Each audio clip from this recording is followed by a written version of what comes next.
মানিকগঞ্জের সাটুরিয়াতে দাঁড়িয়ে আছে এক বিশাল রাজপ্রাসাদ।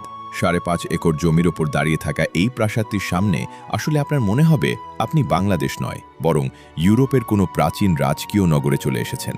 কিন্তু জানেন কি, এই বিশাল সাম্রাজ্যের শুরুটা কোনো রাজা বা সম্রাটের হাত ধরে হয়নি, হয়েছিল সাধারণ এক লবণ ব্যবসায়ীর হাত ধরে।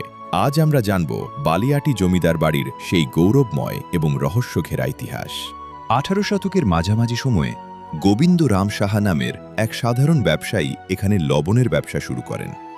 সততা আর বুদ্ধির জোরে অল্প সময়েই তিনি প্রচুর সম্পত্তির মালিক হন। তার হাত ধরেই এই অঞ্চলে জমিদারির গোড়াপত্তন হয়। পরবর্তীতে তার ৪ ছেলে দধিজ কুমার, আনন্দ কুমার, পণ্ডিত কুমার এবং মহেন্দ্র কুমার সাহা এই জমিদারির বিস্তার ঘটান। এই ৪ ভাইয়ের নামানুসারেই মূলত বালিয়াটি প্রাসাদের এই বিশাল ৪টি ব্লক বা অংশ গড়ে ওঠে।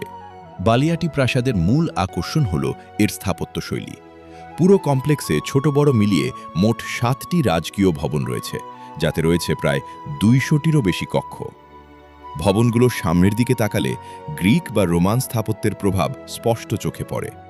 বিশাল আকৃতির কোরিয়ান পিলারগুলো প্রাসাদটিকে এক অনন্য রাজকীয় রূপ দিয়েছে। শুধু ভেতরেই নয়, প্রাসাদের ঠিক পেছনেই রয়েছে একটি বিশাল দিঘি এবং শান বাঁধানো ঘাট।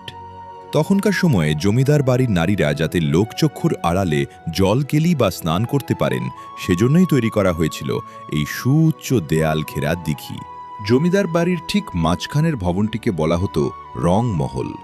বর্তমানে এটি প্রত্নতত্ত্ব বিভাগের জাদুঘর হিসেবে ব্যবহৃত হচ্ছে। লোকমুখে শোনা যায় এই রং মহলের দোতলায় এক বিশাল হলরুম ছিল, যেখানে বসত বাইজি নাচের আসর। বেলজিয়াম থেকে আনা দামি সব ঝাড়বাতি আর দেয়ালে খোদাই করা পার্সিয়ান আয়না দিয়ে সাজানো ছিল এই ঘর। রাতে যখন শত শত মোমবাতি একসাথে জ্বলে উঠত, তখন আলো ছায়ার সেই খেলা নাকি পুরো এলাকাকে এক মায়াবী রূপ দিত। ১৯৪৭ সালের দেশভাগের পর এই প্রতাপশালী জমিদার বংশের অবসান ঘটে। জমিদারদাররা তাদের এই সাধের প্রাসাদ ছেড়ে ভারতে চলে যান। দীর্ঘ সময় পরিত্যক্ত থাকার পর ১৯৮৭ সালে বাংলাদেশ সরকারের প্রত্নতত্ত্ব অধিদপ্তর এটিকে সংরক্ষিত পুরাকীর্তি হিসেবে ঘোষণা করে। আজ জমিদাররা নেই সেই বাইজি নাচের নুপুরের আওয়াজ কিংবা পেয়াদা লাঠিয়ালদের হাঁকডাক। রয়ে গেছে শুধু এই নিস্তব্ধ পাথর আর ইটের দেয়াল, যা প্রতিনিয়ত জানান দেয় তাদের সেই হারিয়ে যাওয়া গৌরবের কথা। বালিয়াটি জমিদার বাড়ি কেবল একটি প্রাচীন ভবন নয়, এটি আমাদের ইতিহাসের এক বিশাল দলিল। ইটের পর ইট সাজিয়ে কিভাবে একটি সাধারণ পরিবার রাজকীয় সাম্রাজ্য গড়ে তুলেছিল, তার জীবন্ত সাক্ষী এই প্রাসাদ। কেমন লাগলো আমাদের আজকের এই ঐতিহাসিক সফর? কমেন্ট করে অবশ্যই জানাবেন। ভিডিওটি ভালো লাগলে লাইক ও শেয়ার করতে ভুলবেন না, আর সাবস্ক্রাইব করে সাথেই থাকুন। দেখা হবে পরবর্তী ভিডিওতে নতুন কোনো ইতিহাসের খোঁজে।